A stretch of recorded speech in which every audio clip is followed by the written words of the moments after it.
everybody, it's Alex Grichuhin. I am sorry, we were actually going to start it at 11 o'clock, but I had a couple things tied in where unfortunately I couldn't make it at 11 o'clock, so I apologize for the lateness.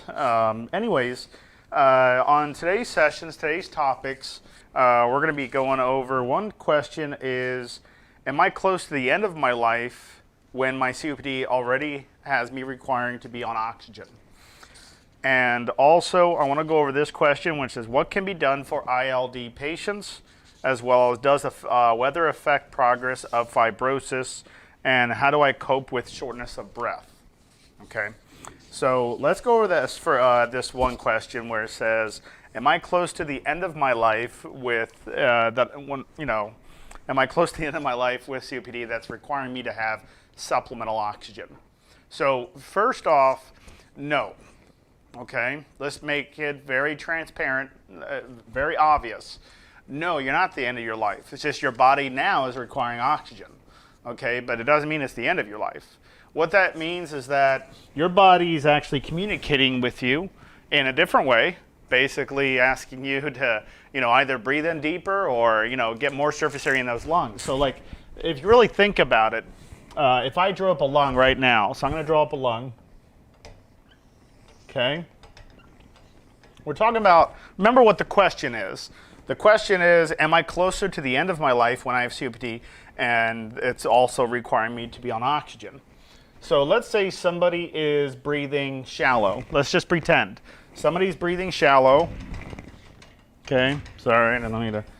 Somebody's breathing shallow and the shallow breath is accumulating to, let's say, their vital capacity, which should be around, let's say 3,800 milliliters.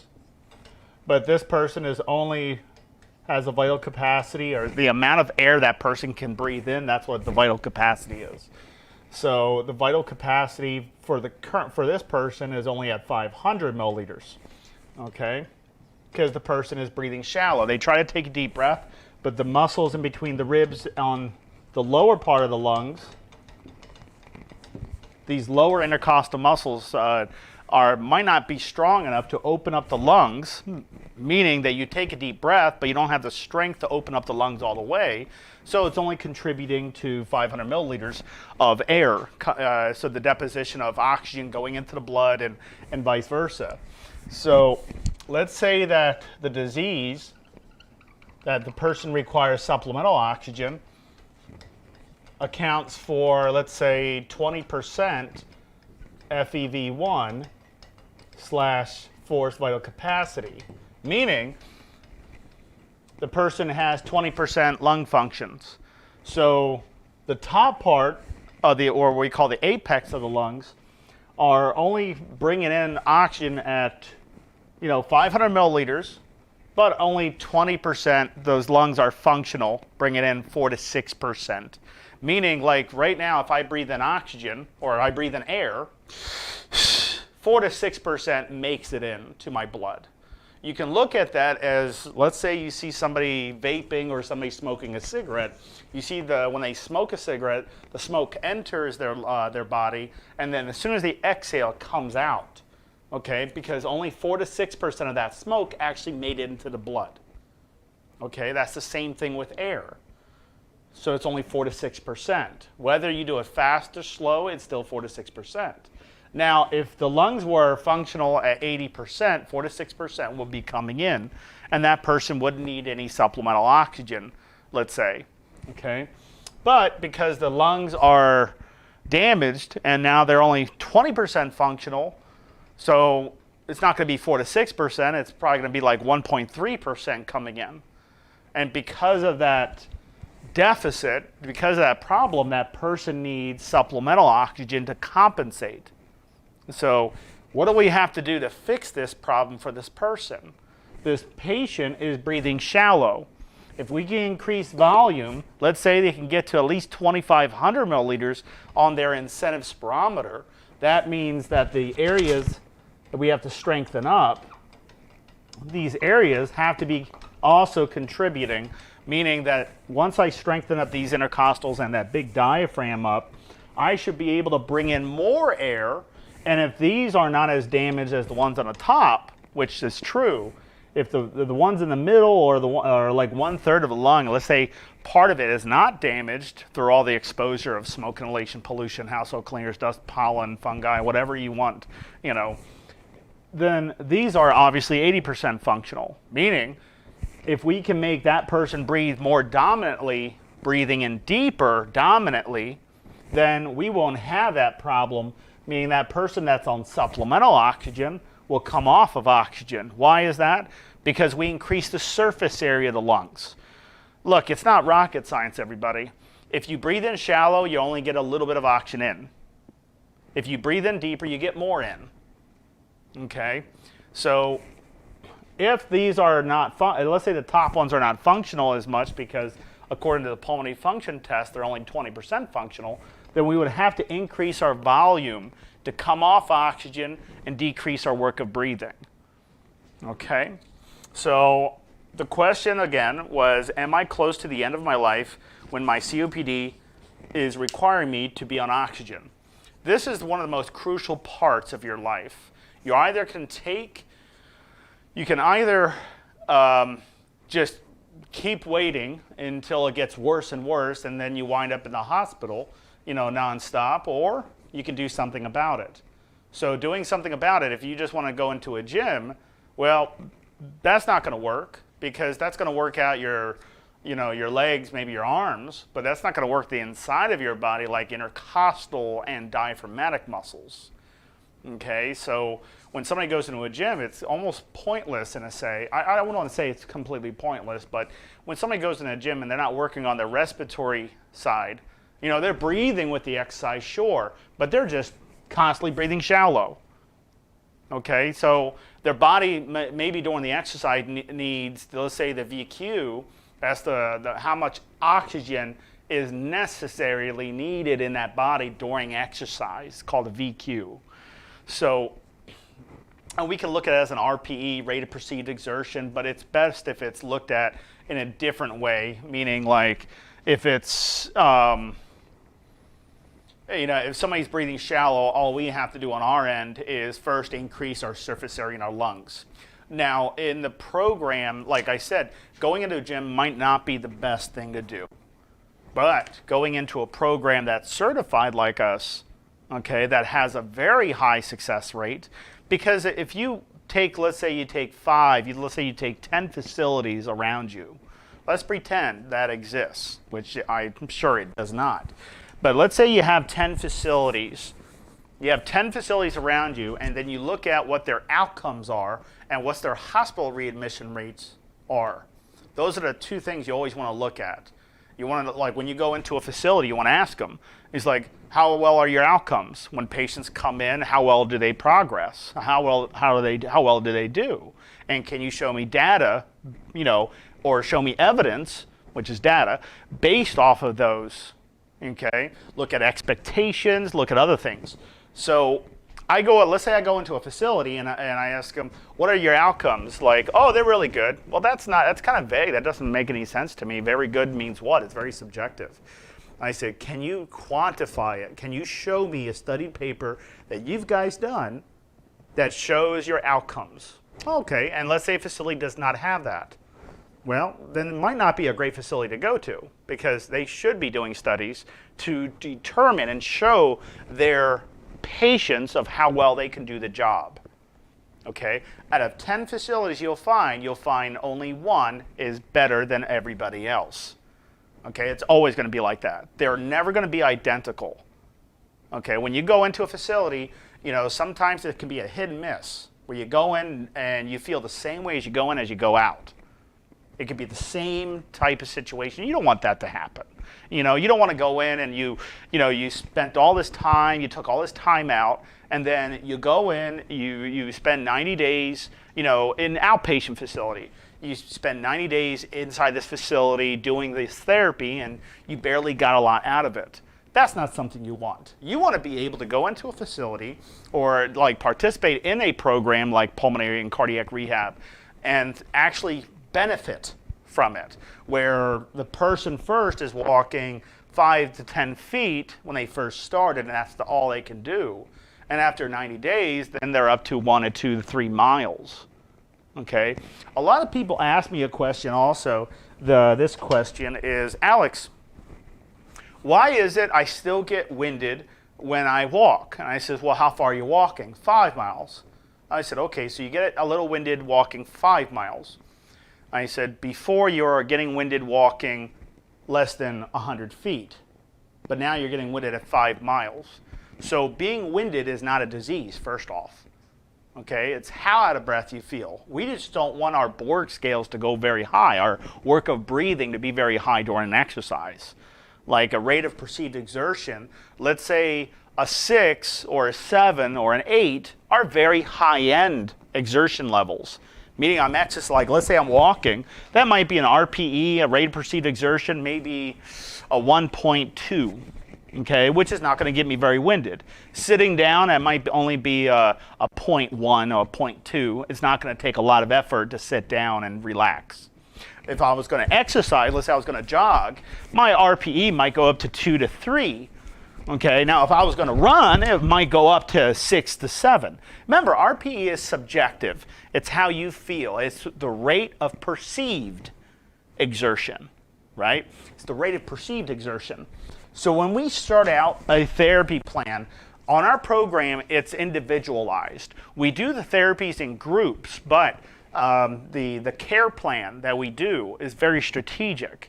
So when we draw up a care plan for somebody and they work out according to the exercise prescription in the groups, first we have to know how old the patient is, of course, because that determines a lot of factors. So we have to know the age, okay? We have to know what your disease is, of course.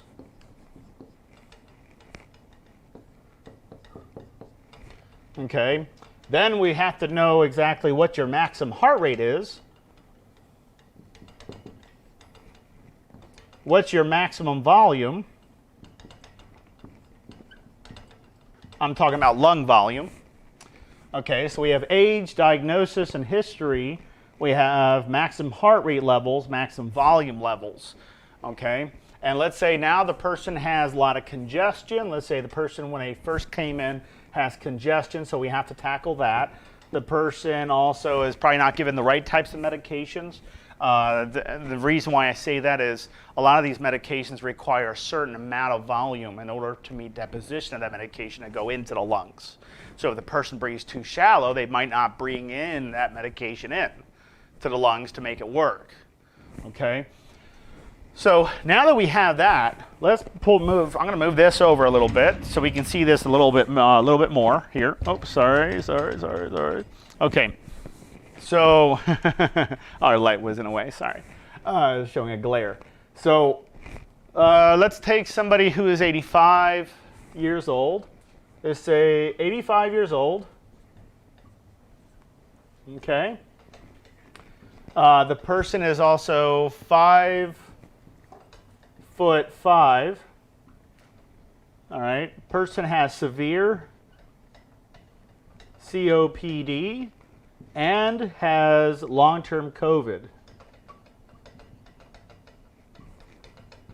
I apologize for my writing. I tend to write fast and sloppy, but I hope you understand. So 85 years old, 5'5", severe COPD, long-term COVID. Okay, so patient's first volume on their incentive spirometer, let's say, is at 500. So what's the ideal body weight for somebody who's 5'5"? Because we have to know that. We have to know what the ideal body weight, not the current weight of the patient. So if the patient, like me, I weigh 200 pounds, but I'm a big guy. Okay, so I don't go off of my current weight. I have to go off of my ideal body weight. So if it's 5'5", then it's 25/30. So 130 would be the maximum. Would be the ideal body weight, 130 pounds. And then I'm going to divide that by 2.2. It's going to give me 54.5. 54.5 times 65. And I'll draw it up so it's not all messy. 65, so that's 38 30. Okay. So I'm going to do this all in my head so you can understand the exercise prescription. I didn't even know that was the magnet, actually. Technology, right? I'm just joking. So from somebody 85 years old, 85 minus 220. So when we want to determine the maximum heart rate, it's always 220 minus the person's age. In this case, the person is 85 years old. That's going to be 135.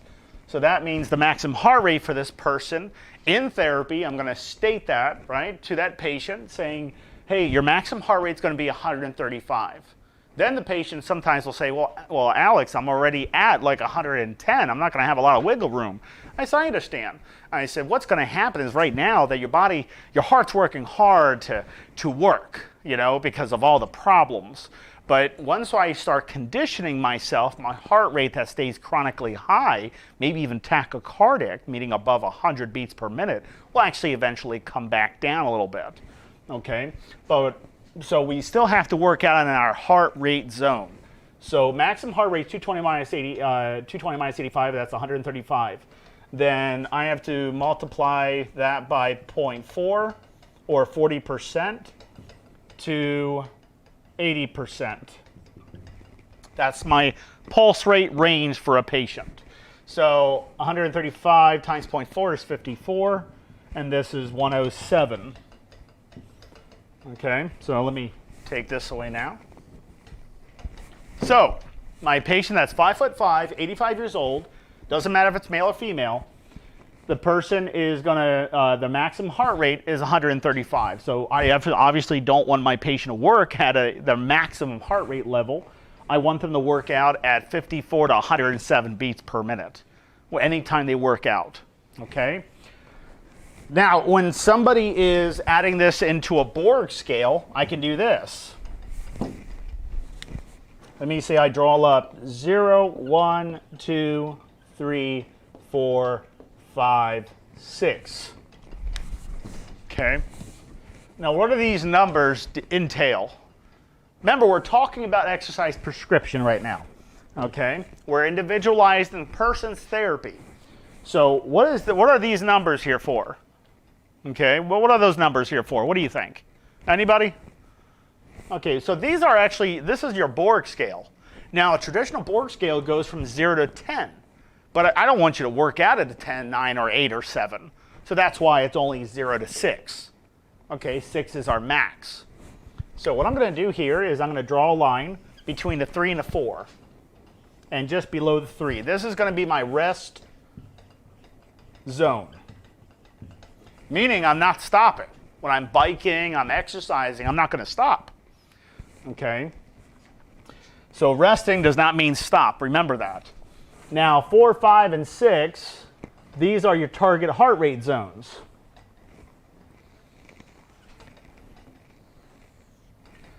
This is 40 to 60, 60 to 75, 75 to 80%. So all I have to do is plug in these numbers now based off of my maximum heart rate. That's easy. So I have to take 0.4, which was 54.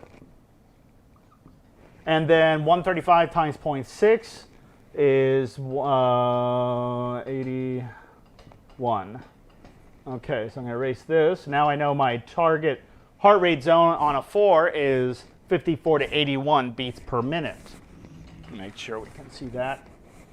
Now up here, this is going to be 81 to 101. I'm going to erase that out. And then up here, it's going to be 101 to 107. Remember what my pulse rate zone was. It was 54 to 107 based off of my maximum heart rate. So that's 54 to 107. Okay. So now I'm going to work out this patient.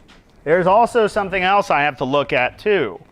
Okay. The one thing I also have to look at, make sure I look at it more carefully, is this, is what is the person's maximum volume? Okay, let's say currently the patient is 5'5", So it's 65 milliliters per kilogram of ideal body weight. So the person should be about around 3,800. Let's make the math really easy and say 4,000. Let's round up. So the person should be at least be able to inhale a volume of around 2,000 plus. Okay, 5'5" is actually more like 1,500 and added more. That's what a lot of pulmonologists would say. But I don't like when we work out on our bare minimum, like our lowest volume. I like to increase it. Okay, so let's say I'm starting my workout now. Okay, so the person volume, if the person's volume is lacking, meaning they're only breathing 500 when they should be at 2,000, we have to fix the volume before we ever start something like this with them. Okay, so imagine the person's on a bike. I hope you guys are taking notes because I'm giving you intricate strategic detail of how we individualize the therapy as well as what the exercise prescription is based off of that patient. So it's good to take notes instead of trying to convert everything to memory by watching, sitting there and just watching. It's best to take some notes down, okay? I just would highly recommend that. So let's say the person's going to start a workout with me, okay? So I would draw this up before they go into class, all right? So what I'll tell that person or the group is, I want you to go up to a 3. Let me draw this in a different color so it'll be easier to see. I'll mark it in red, even though red looks like it's a bad thing, but in this case it's not. So I'm going to stay at a 3. I'm going to increase my work of breathing up to a 3 for 2 minutes. That means, how would a 3 feel like on your work of breathing? Slightly feeling it. You're slightly feeling your work of breathing. Very slight. Remember, you're not out of breath at all. So if you are out of breath when you're exercising, you're doing something wrong. Okay, because you should be at a Borg scale of 3. Now, after 2 minutes, I'm going to increase the speed or the tension on my bike, or maybe even put some weights on my book bag as I go for a walk to add an artificial hill. You know, if you're walking on a flat surface, how do you add a hill to a flat surface? Grab some weights and carry them while you walk on a flat surface. It's like adding a hill to it. So I'm going to stay up here for any time I'm in this zone here, 4, 5, and 6. I'm only staying in this zone for 30 seconds. That's it. Not 2 minutes. And every 30 seconds, I'm going to drop it back down to my rest area, stay there for 2 minutes. Now, when I'm up here, let's say I increase it to a 6. I still stay up here for 30 seconds. These are 30-second zones. The worst thing somebody could ever do is start up and they work out at a 6 and they stay up there the whole time. It will be the worst exercise ever imaginable. It will not benefit you. It will discourage you. You'll just be out of breath the whole duration of your exercise. That's not going to help you. That's not going to make you feel like, I want to go back. You know, I want to go back and continue my exercise. That won't make you feel that way. So we obviously don't want to increase our work of breathing to our max and stay up there the whole time. The reason why this is strategic is because you're increasing your work of breathing slightly, then increasing your work of breathing a little bit more. And let's say somebody didn't understand if they were at a 4. Okay? They could look at their pulse rate on their bike or on their pulse oximeter, or check it manually with your carotid artery or your radial artery. It's on your wrist.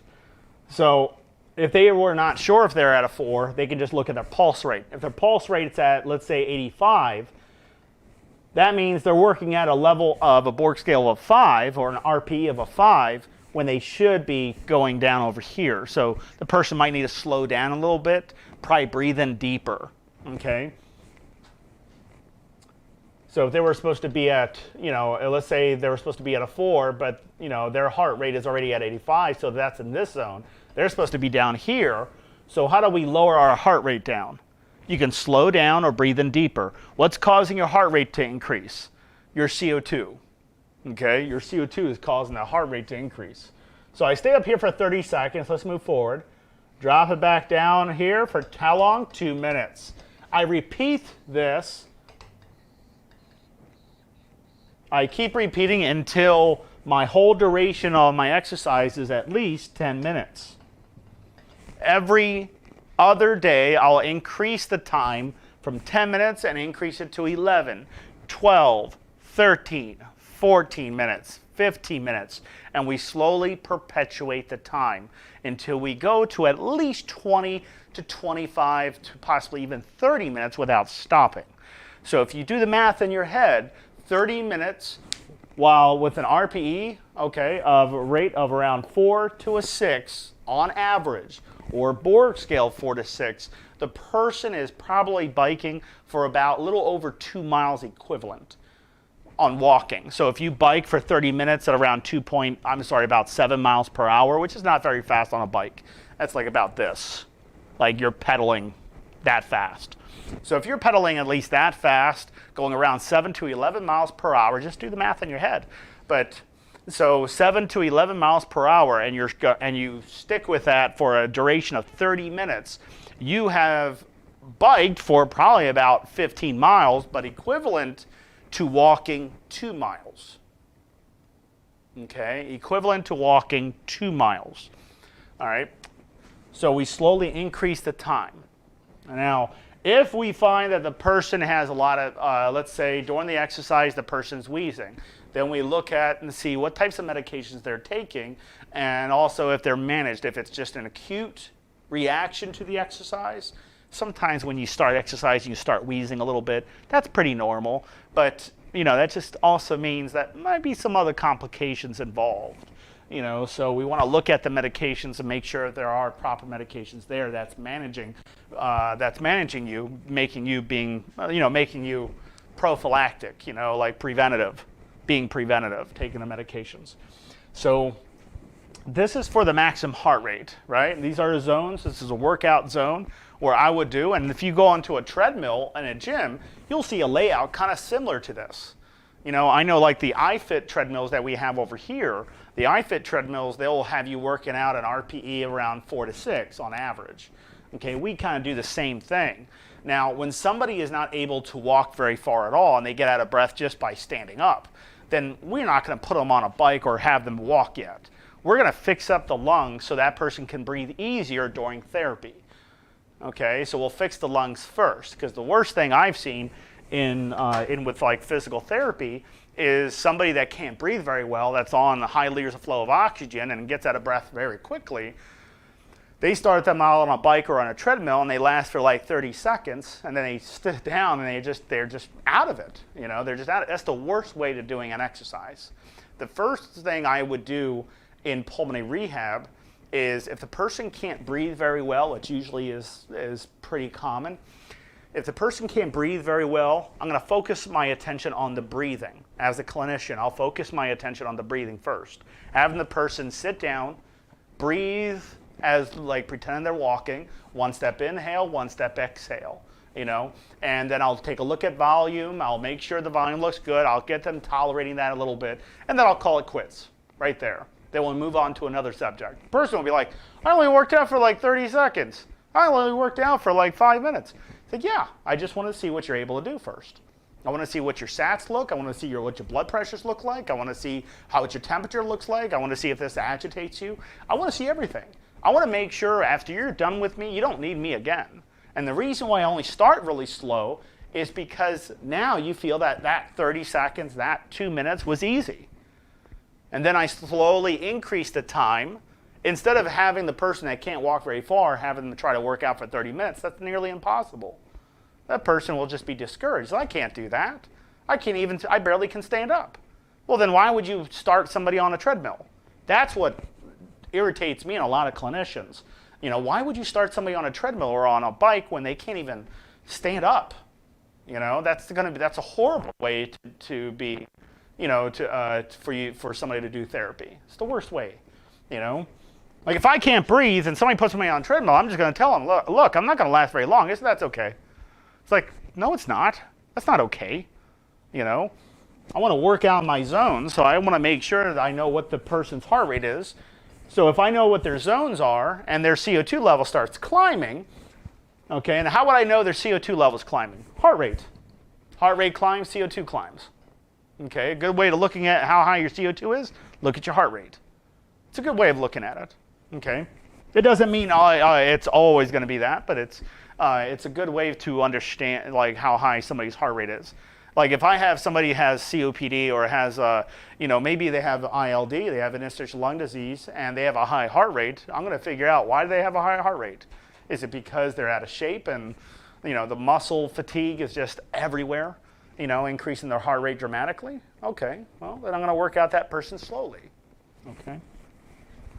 So I hope this makes a lot of sense. If it doesn't, that's why we went to school for so many years to do this. We don't expect everyone to get it off the first half, like understand all this just like that. Understand all the calculations that are involved into a care plan, into the person's therapy regimen, and of course the exercise prescription. We don't expect that from people to understand. We want you to have an understanding of why we do it this way.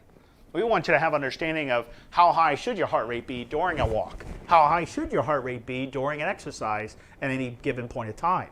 Now remember what the maximum heart rate on this person was 135. Is this going above 135? No, it's only going to 107. I want to work out at 80%. That's 80% of the maximum heart rate. I do not want to work out at my heart rate, my maximum heart rate zone. Okay? And the younger somebody is, the higher the heart rate can be. Okay, this is keeping somebody very safe in the program also, because we want to be, we don't want injuries, right? We don't want somebody passing out. And to this date, that has never happened here. I don't have to knock on wood. That's just protocol. Okay, that's just something, that's what's going to happen, is we're not going to have people passing out. And the reason why is because we keep their heart rate zone within proper, they're proper targets, the proper zones. So we keep them there so we know if their heart rate goes higher, they might have a higher chance of passing out or, just feeling like their balance is off. So we don't want to work somebody out at that level. We're going to work them out at a safe zone, 4, 5, and 6. Okay? Any questions along the side with that? Is COPD hereditary? Hereditary COPD? Okay, so usually hereditary COPD is an alpha 1. So let's look at alpha 1 really quick. Alpha 1 antitrypsin deficiency syndrome is not as common. It's pretty common, but it's not as common as people think. So let me take this away, and let's draw up an alveoli. Okay. So let's say this is an alveolar sac.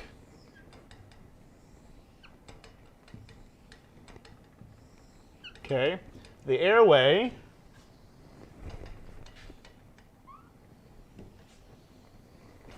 okay, there's my airway. What is this considered? Bronchioles. Okay, up to the alveoli. Now, in the alveolar sac, let's take one alveoli, not the whole sac. One alveoli. And on the very top, and even on the side, you have phagocytotic cells. They're white blood cells. They squirt an acid called trypsin. Trypsin has a very low pH level. So when any foreign invading bodies come in that could potentially be harmful, like bacteria, let's say smoke, let's say something that shouldn't be in the body, these white blood cells will actually secrete trypsin to kill the invading particle, just in case, right? And the reason why it does that, these cells remain dormant inside, okay? They stay in there. They don't leave. They stay. They're dormant. They're just on the sides of the walls. So they secrete trypsin. So if the trypsin comes down over here, what's going to happen? Well, the trypsin has a low pH level, so eventually it's going to eat the cell wall away, right? So we need to have something that neutralizes that acid. What's the thing that neutralizes the acid? Alpha 1.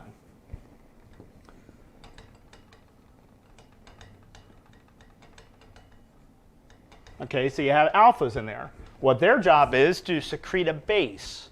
Like if you take acid, okay, you could say hydrochloric acid, sure. If you take acid and put in baking soda, bicarbonate, HCO -3. If you put bicarbonate in there, it neutralizes that acid so it's not acidic anymore.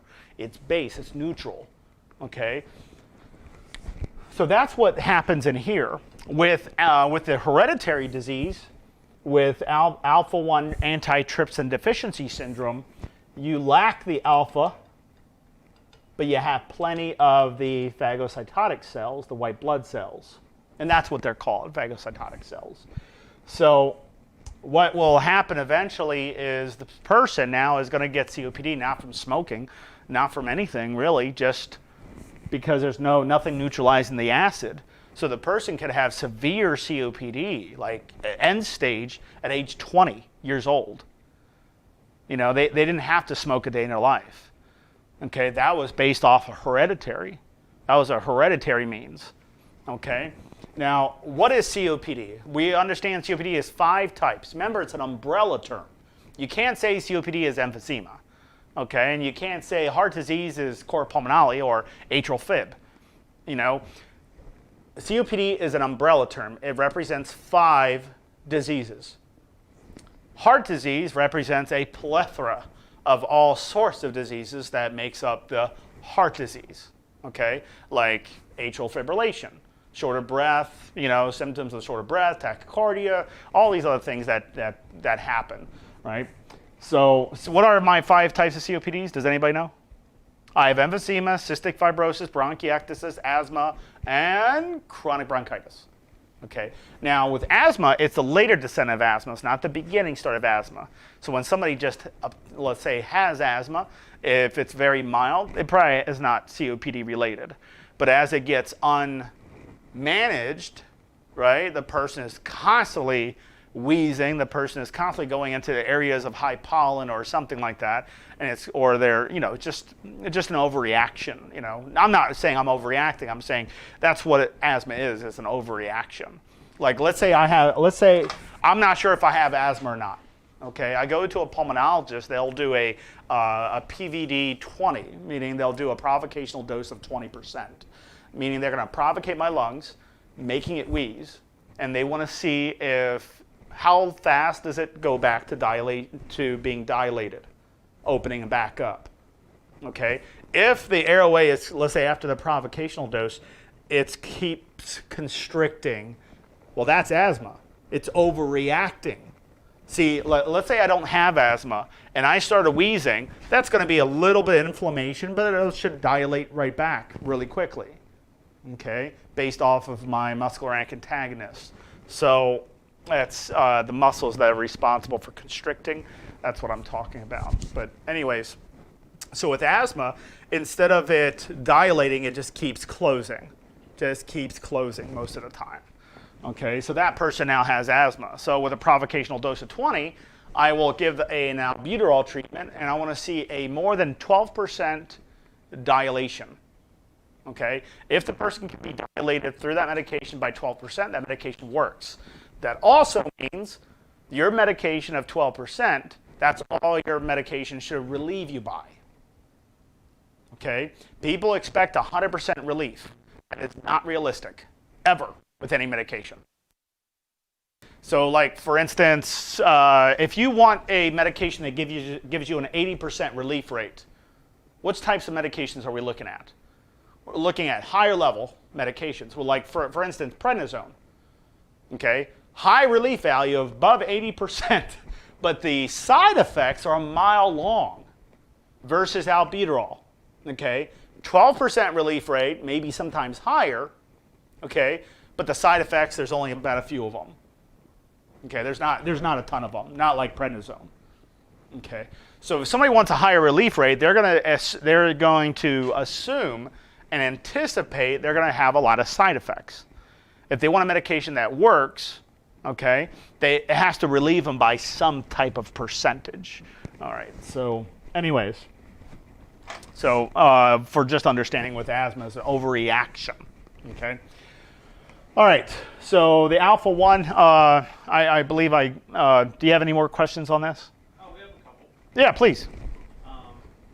So when should I be concerned as to whether or not my COPD is hereditary in my genetics? So it's a simple test. It's a simple test. You don't actually pay for the test. You just go to your pulmonologist and ask for an antitrypsin deficiency syndrome test. And they'll do a test on you. It's not a written test. It's they just pull some, they do some analysis inside your lungs to determine if you have it, and they send it out to a lab. Then that lab comes back in like a couple weeks, usually a couple weeks, and then you'll give you, your doctor gives you a call and gives you a report if it's hereditary or not. Now, if it is hereditary, that's easy fix. It's a simple medication that fixes it. Okay, so it's an easy fix. But if you wait too long and the lung disease gets really severe, then you're going to be a harder person to rehabilitate. All right, still rehabilitatable, but tougher. Okay, just tougher. Any other questions? Are there any ways to relieve anxiety caused by breathing difficulty? Relieve anxiety stress management is going to be the big hitter on that one. Stress management, learning how to handle, and I don't like to say coping. Like, my patients don't cope with their problems; they are rehabilitated. If that's what you want, then you get rehabilitated. You don't want to just cope with it. Coping with it means you're going to stay the same. That's what it looks like to me. You want to stay the same. You just want to know how to handle it. Okay? I don't want that. I don't want that for my patients. I want my patients not to worry about that anymore. I want them to be able to walk further without having to go through all these problems, needing supplemental oxygen and all these other complications that can arise during my exercise. That's what you want in rehabilitation. You don't want to stay the same. So how do we handle it? You handle it by having us handle it, right? Because you want people, experts in that field. Like I'm an expert in pulmonary rehabilitation, right? They vote me as top 3 in the world. Really, top 3 in the world. Alex Grichuhin. Would you rather have somebody who's experienced and is proficient with pulmonary rehab, or would you rather have a brand new graduate that has no idea because the schooling didn't go over pulmonary rehab? They don't. Okay, it's always on-the-job training. It kind of goes without saying. And let's say you have a clinician that says, "Oh, I got 30 years experience." How do you know that person that has 30 years experience that did it horrible for the last 30 years? All right, well, show me your outcomes. Okay, I'll show you my outcomes. Can I give it back to you? Can I give it to you next week? I say, you haven't written down? And I said, is this the first time you've asked that? Somebody asked you that question? I say, I guess so. I've never been asked. Well, obviously that person is not the person you want to go to. You want to go to somebody who has good outcomes, okay? Where the chances of you getting better are a lot higher than with somebody else. Like in my class, I bring my mother. Yeah, I bring my mother. I'm not a mama's boy. I bring, because I don't want my mother going somewhere else. I know what's out there. And we have all these great hospitals in Maryland. We're top for medicine. But I did not want her going anywhere else. For surgery, yes. For other things, yes. Pulmonary rehab, you go to this program. And she said it in class. Her own cardiologist said, "What have you been doing?" She was on supplemental oxygen, now she's off. Her heart, her ejection fraction was really horrible, and now it's back to normal. Her heart is back to normal. She doesn't need a rollator, she doesn't need a walker, she can walk independently, she's stronger, she's walking further. What else do you want? Or do you want to just try to play mind games and hopefully I do something like that in a gym? You don't want to take chances like that. Don't waste your time like that. I used to be the person that waits till I'm near death before seeking help. Well, I know better now, right? So we don't ever want to do something like that. So I hope I get the point across there. You want professional help. You want somebody that's going to nail it first time out, not somebody who's going to keep guessing. You don't want guesses. You've been through that stuff. There's another word for it, which I'm not going to use. But you've been through all that. You don't want to go through that again. Okay. All right. Any other questions? So this one is a little vague, but sure. It says, "What is the future progress for COPD patients?" I don't know if they mean in the future, like down the road. It sounds like it. I'll try to answer that. So right now, COPD is the least funded for research. It was the least funded. That means there was not a lot of data. So, I mean, they just recently, like not even 10 years ago, they just recently found out that only 13% of the people that got COPD, that smoked cigarettes, got COPD from smoking. 13%. You know, they took 100 people that smoked for at least 20 years and smoked at least 2 packs a day for 20 years. And they took that and they found out only 13% of that 100 got COPD. That's ridiculous. That's crazy. You know, when we heard that, we kind of knew that, because how are we able to get somebody from end stage back up? We were curious of why. We asked our doctors and everything, and they're doing a study with Sinai again about this same thing, but it's actually going to be an IRB study, meaning it's going to go through a large amount of peer review to determine, hey, this is fact. If you do therapy this way, this is how much your patients get better. We want to try to disclose how we're doing it, because a lot of hospitals and a lot of doctors call us up and ask us, how are you guys doing it? Like, how are you getting my patients to be that much better? You know, I'm not trying to like toot my own horn and advertising us right now. This is fact. Doctors are literally calling, how are you doing it? How did my patient that was in a wheelchair walking to the doctor's appointment? That's happened. The doctor called us up. He said, I'm not sure what you guys are doing, but you got my vote. I said, I'll just keep giving you patients if you're going to give these types of outcomes. I mean, there was like some hospital facilities, some hospitals and the facilities inside the hospitals. They were astonished that we saved like LifeBridge $4.6 million in hospital readmission rate costs.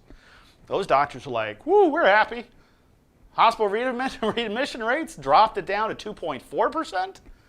That's unheard of. Those numbers might not mean a lot to you, but that means a lot to the clinicians. You know, those are outcomes. We base our decisions off outcomes, not guessing, right? So the progress for COPD is there's more and more involvement. There's a lot more happening. There's a lot more studies now. So the future, I'm seeing the future is we're finding that the possible, mind you, in quotes, in quotation, the possibility of COPD cure is actually not a medication, but it's actually rehabilitation like exercise, just a different form of it. Because time and again, we're always increasing lung functions. Not by 10%. I'm talking about 40, 50, 60%. That's unheard of, okay? Pulmonologist, he was voted as top one in the United States. He made it a top doctors magazine like 5 times. And he said that, you know, in pulmonary rehab, you know, sometimes you always see about like a 5 to 10% increase. And I said, well, if it can increase by 5 to 10%, what makes it seem like you can't increase it more? Was that's as much as whatever you can do, that's as much as you're going to get? I said, what types of therapy is causing the increase? That's what I want to know. Well, we know that over here because that's what we studied. We studied how to get somebody's lung functions back up, how to get that person walking further, how to extend that person's life, how to get that person not to return back to the hospital, how to get that person to decrease their work of breathing, how to get their oxygen off, weaning off of oxygen. That's what we studied over here. You know, we studied our pulmonary stuff, of course, you know, but I'm talking about getting somebody that would have never expected a full rehabilitation of their lungs. That's what we strive for, and that's all we do. Okay? I hope that answers that question. If you're interested in being in the rehab program, I would tell everyone to just try it. First, try it out before signing up on anything. Because remember, it's insurance paid. And insurance pays it. It's a medical program, you know, so insurance pays it. All right. Any other questions? This one is very specific.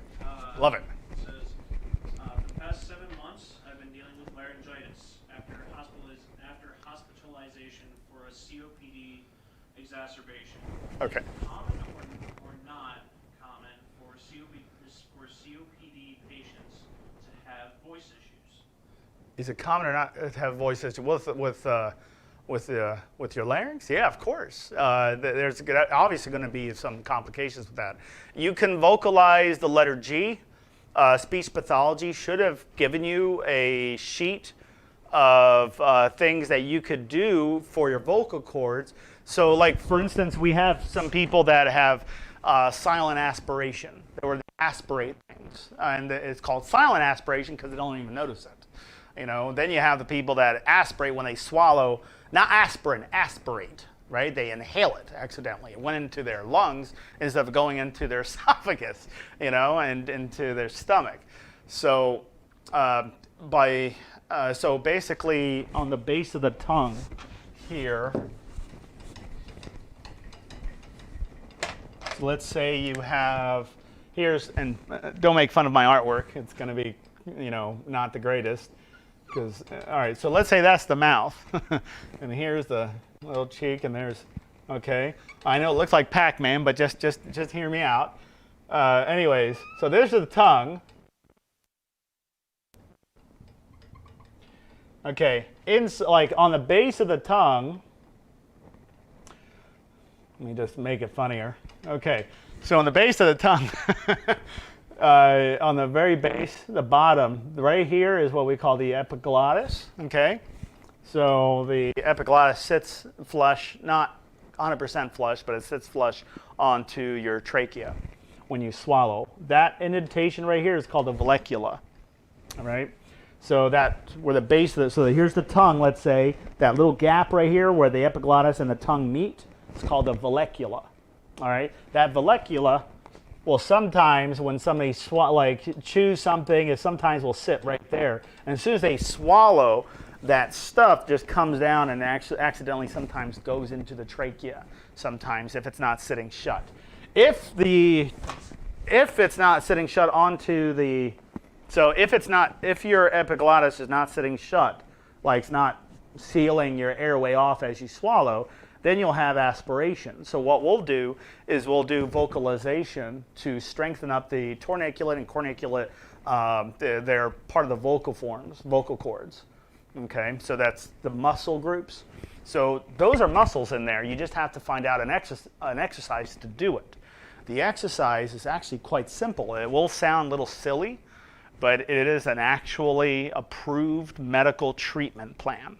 Okay, or a treatment for people with aspiration problems, and that falls in line with the you know, you have laryngitis, you have all this other problems, vocal problems. Then do this exercise and see how well it helps. Now, the exercise routine would pretty much be around about 4 to 5 times per day, every other day. Making sure there's some rest breaks in there. Okay, so you would do something like this. You would vocalize the letter G. Guh. Guh, guh. I know it sounds silly, but that's what happens is when you vocalize and enunciate it, the vocal forms will try to sit shut, and what you're doing is you're strengthening it up, so then the epiglottis can actually now sit more shut on there. So that muscle that's going on there might not be strong enough to go all the way, right? So we're going to strengthen those up by vocalizing or enunciating different vowels to help strengthen up those muscles responsible for keeping the stuff out of the lungs, in a sense. So it's g and k, k, k. Doing that, of course, you're going to feel a little soreness here after a little bit, after a few days, but the soreness will go away in about a few weeks, or hopefully if you eat enough protein, maybe only a week. But that's how we help with that. But yes, vocal problems are pretty common with that. Any other questions? Where can we follow more for more HRN-related things? So we're on Instagram, Twitter, Facebook, TikTok, YouTube.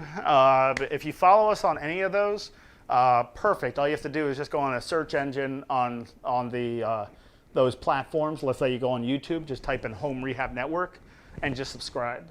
And you go on Twitter, do the same thing, subscribe. And then it'll send you notifications when we come out. But if you're trying to get into the program, you just have to call us. You know, that's all you have to do is just give us a call. I mean, I know the New Year's coming up. I understand people are, wondering what's going to happen in the new year. Well, we don't know. We don't have a magic ball, a crystal ball to determine what's going to happen. But we do know that, pollen is supposed to be pretty bad in 2023. So if you follow me, follow us, HRN. Not me, just follow us. If you follow us on HRN, we'll give tips and tricks of how to overcome and help with those types of problems, especially environmental exposures and things like that. Anything else? No, that's about it. Okay, perfect. Well, everybody, I really appreciate the time that you spent in here. I hope everyone has a wonderful New Year's. Please be careful when drinking. If you're going to be drinking alcohol, make sure we don't overdo it. Okay, and coffee does not substitute water. All right, a lot of people, they'll drink coffee. Now you have two diuretics. You have alcohol that's a diuretic, and now you have coffee that's a diuretic. So you're going to get rid of all this fluid. You're thinking, oh, I'm drinking plenty because I'm peeing a lot. It's like, no, your body's going through diuresis. It's trying to get rid of all that other stuff. It's trying to get rid of all that. So Lynn mentioned that HRN stands for Hope Rehab Network. I love it. Thank you. Oh, you're very, very welcome. Lynn Burrows. Who's that? Lynn Burrows. Lynn? Thank you, Lynn. Thank you. And guys, thank you for all the comments and all those thank yous on our Facebook page and everything. We really appreciate that a lot. If you ever get a chance, if you've been into the program, if you can do a testimony or even write in a testimony on our Google page, it would actually help us. We're trying to save the world here, literally. We understand, because even the insurance companies like, you guys are the only ones out here doing this. And we govern the whole United States. There is no other company out there that's doing what you guys are doing. And it's like, we're trying to advertise. We advertise on radios, we advertise online, but a lot of people just don't know that we exist. And if there's, like you said, hope, well, we definitely want to make sure we give as much as we can to those people. Also, last thing, something I'm always very, very proud of. Everybody who signs up into the program will get a tree planted in their name. Meaning, since there's not a lot of trees, a lot of plants, as we're cutting things down, well, not me, but we partner with the National Forest Foundation, and what we do is we actually plant a tree in your name for anybody who graduates in the program. So if you go into the program, you will have a tree planted in your name. You'll even get a certificate of where that tree is located. And I believe a lot of them were going over to, there was a lot going into California, and there was a lot going into Australia because of the forest fires and things like that. So we're trying to, since we're helping you breathe, we want to try to make the world breathe a little better too. Okay? Guys, that is it. I'll see you guys later. Please have a safe holiday season. And I love you guys. See you guys. Bye-bye.